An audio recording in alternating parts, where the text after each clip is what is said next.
আশ্বিন মাসে দুগ্গা এলো আইলো বাপের বাড়িতে, সোনায় মোড়া অলংকারে কলকা পাড়ের শাড়িতে।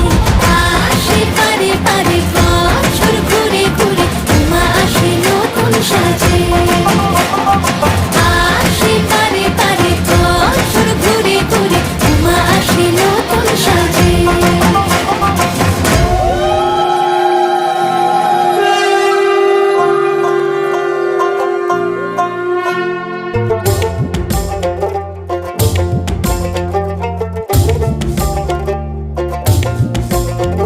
আর মন লাগে না কাজে উৎসবের এই মাঝে, নতুন জামার গন্ধ এলো শারদিয়ার সাজে। আর মন লাগে না কাজেতে উৎসবের এই মাঝেতে, নতুন জামার গন্ধ এলো শারদিয়ার সাজেতে।